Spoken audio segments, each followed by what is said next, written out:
All right, so stats, we just finished difference between two proportions, a confidence interval and significance test. And now we'll do a difference between two means, right? Difference between two means. So again, double the work, but again, everything we've done in the past already. All right, so again, let's talk about the sampling distribution of x bar 1 minus x bar 2. So again, remember the shape is going to be approximately normal. If, number one, it says the populations are normal, right? Usually doesn't happen. Or number two, both samples are large, right? Both have to be at least 30. That's the central limit theorem. And again, it would allow for us to assume that the sampling distribution of the difference in these means is approximately normal. The mean is just going to be the population difference, or the difference between the population means, and the standard deviation is going to be this square root. Very similar to the other one, except now we have a square root involved on the whole fraction, and we have two separate fractions. Okay, but again, with the formulas, it's not that big a deal. So when we're constructing a confidence interval, we have to be able to check the conditions for constructing this confidence interval. So the first one is the random condition. Again, just know there should be two random samples. And then number two, the normal large sample condition. Remember, one of these three things must be met. Number one, you're looking for normal. Number two, you have the sample size is at least 30. Or number three, right, they would graph the data from each sample, and they would show no strong skewness or outliers. Okay. So remember, table B is going to be involved, right? So if you're looking for that, you're going to have a C confidence interval. This is the confidence interval makeup. So you subtract your sample means, that's your point estimate, plus or minus T star. Remember, T star is from table B. And here's your standard error, which approximates your standard deviation using the sample standard deviations and the sample sizes. Again, remember, we have to use that table B. Same thing. We use our degrees of freedom, but again, you take the smaller degrees of freedom. So again, if your two sample sizes are different, find both degrees of freedom and choose the smaller one. But we'll just, you'll find the confidence level at the bottom. You'll find your degrees of freedom on the left, and you'll drag over, drag up, and that's your T star value that you need to use. That's it. And again, that's table B. Again, that's in chapter 7. I think it's December 7th to the 11th, that classwork, so if you need to find it. You should also be able to search your Google Drive for table B. And then the inference method here for this interval is a two sample t interval for a difference between two means. Again, that's just going to be mu1 minus mu2 for mu1 minus mu2. And that'll be in the plan. And just like last section, I will start off the 4-step process for you. You'll just have to finish the rest. I know I'm a nice guy. I know it's the last week of school, or this class. All right, here we go. So example 1, do helium-filled balloons deflate more quickly? After buying many helium balloons, only to see them deflate within a few days, Aaron and Jenna decided to test whether helium-filled balloons deflate more quickly than air-filled balloons. To find out, they bought 60 balloons and randomly divided them into two piles of 30, filling the balloons in the first pile with helium and the balloons in the second pile with air. Then they measured the circumference of each balloon immediately after it was filled, and again 3 days later. The average decrease in circumference of the helium-filled balloons was 26.5 centimeters, with a standard deviation of 1.92 centimeters. The average decrease of the air-filled balloons was 2.1 centimeters, with a standard deviation of 2.79 centimeters. Construct and interpret a 95% confidence interval for the true difference in the mean circumference loss of helium and air-filled balloons, like the ones in this study.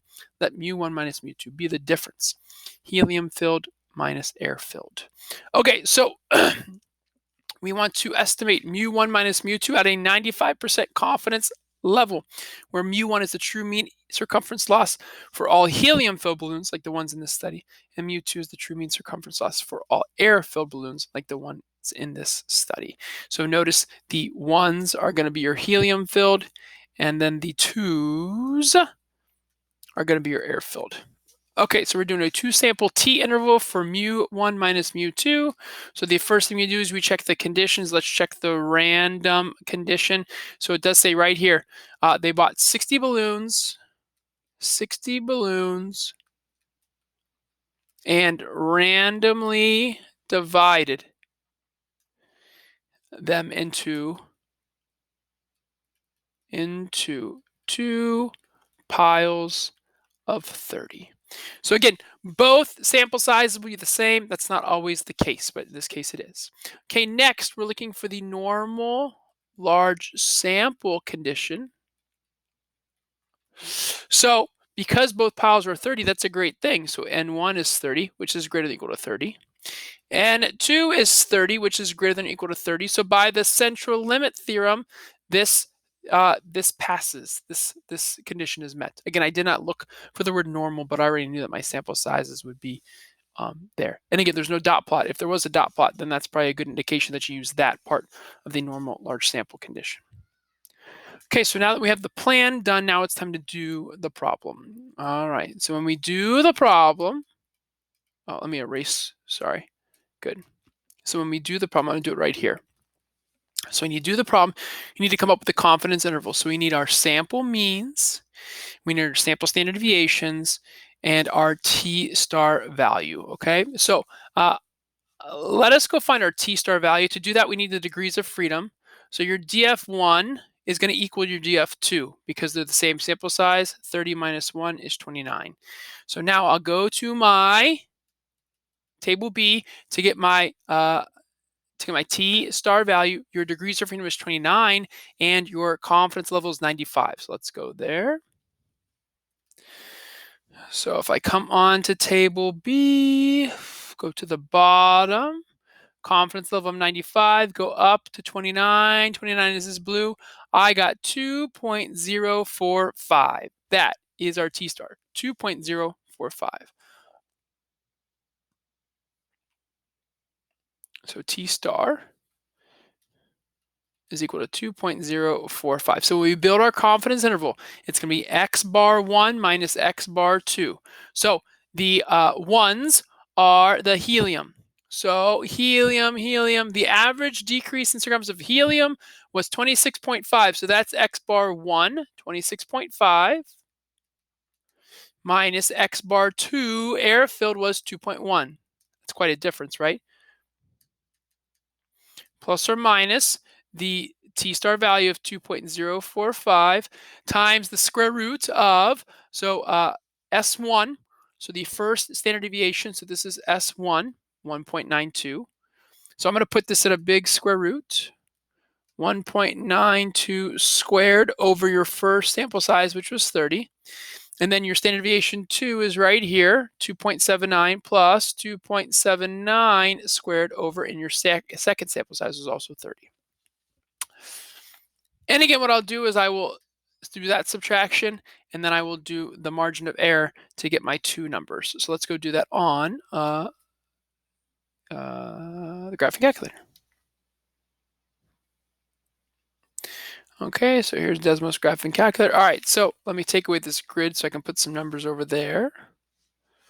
Okay, so we're going to do 26.5 minus 2.1. Okay, so there's my point estimate, 24.4 plus or minus, and now here comes my margin of error, 2.045 times the square root of fraction 1.92 squared over 30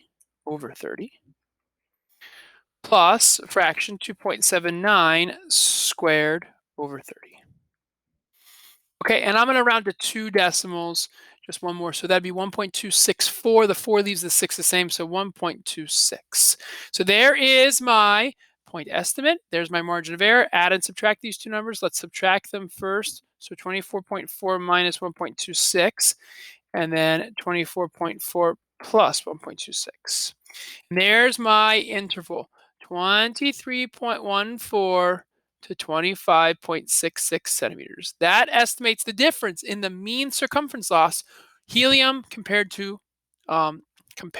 air filled. Okay, now let's go back to our notes and let's do our conclusion. All right, so our conclusion, I'll do it right here.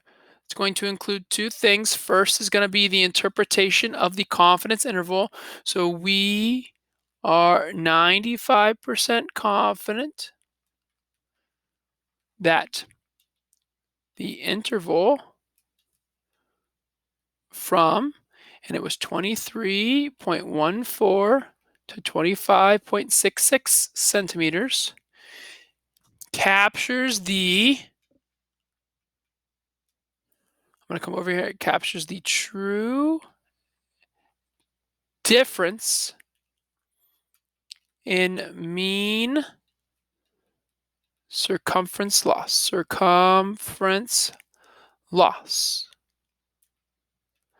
Of helium and air-filled balloons. I gotta come here, balloons, like the ones in this study. And that's like right here, right? For the true difference in the mean circumference loss, right there. I just rewrote that. Okay. So we are 95% confident that the interval from 23.14 to 25.66 centimeters captures the true difference in mean circumference loss of helium and air-filled balloons like the ones in this study. So then the second sentence has to elaborate. So I got to erase this so I have room. So this is where we say the interval suggests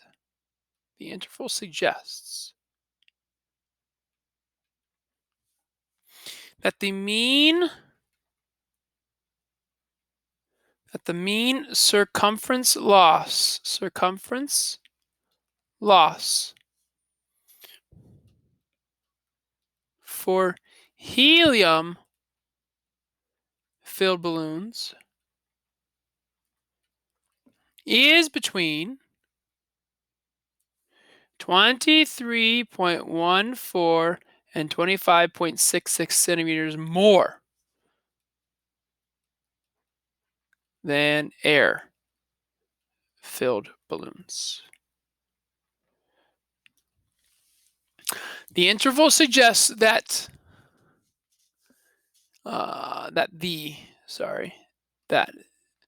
the mean circumference loss for helium-filled balloons is between 23.14 and 25.66 centimeters more than air-filled balloons. Okay, so again, that is how we estimate the true difference in the mean circumference loss. Next video, we'll talk about what if we want to do a significance test to see if this was significant or not. All right. Okay, good luck there.